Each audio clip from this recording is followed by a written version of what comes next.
Welcome to Kronos Employee Vacation video. So today we're going to take a look at a few different topics of discussion.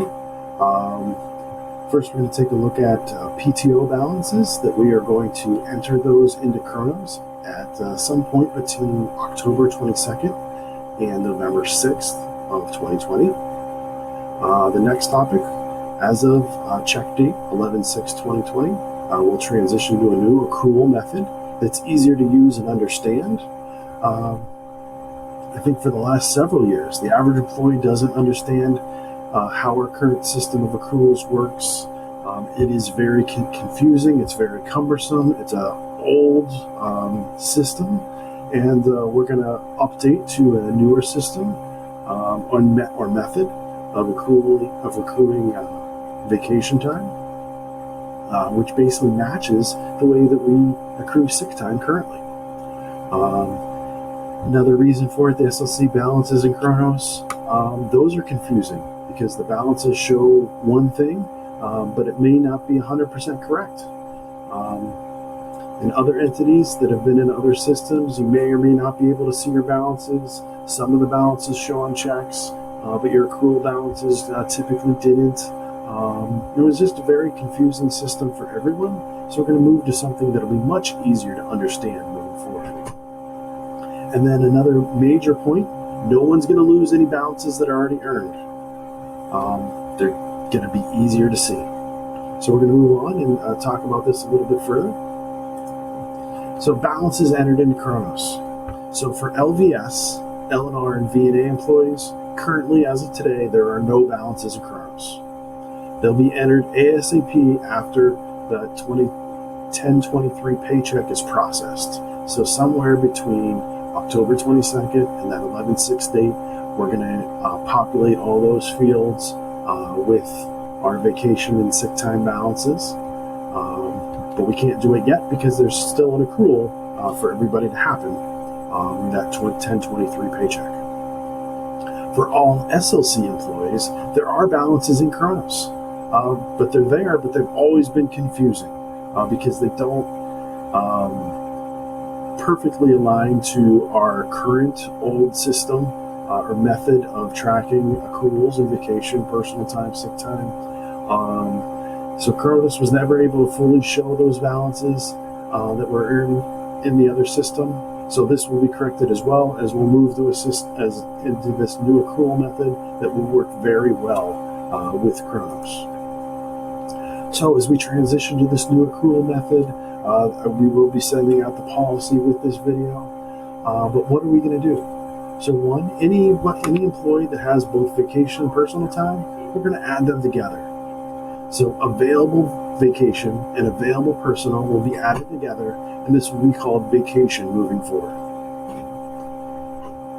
For employees that have accrued balances, so your accrued balances of accrued vacation and accrued personal will be added together. This will be called old vacation. Old vacation will not accrue moving forward. It'll just be a bucket of time off that you'll have available to use from now until the end of the pay period. That includes November 6, 2020, so a year from now. That way, no one loses any of the balances that they've earned. So we'll ensure that everybody gets to keep those. And then for those part-time employees that don't have personal time, it'll work very similarly. Your available vacation will be moved into vacation, and your accrued vacation will be moved into that old vacation.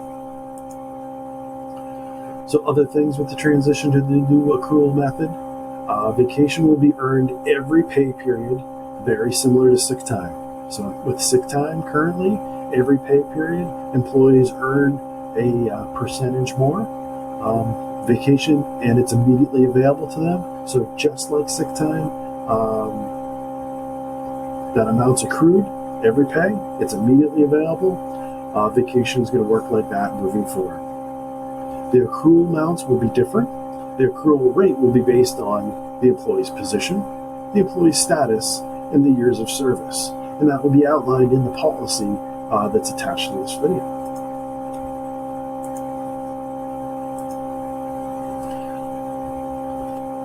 Additional items with the transition will no longer be a use or lose by date for vacation. This will eliminate the needs for requesting extensions or payouts that basically until COVID, previously had been denied.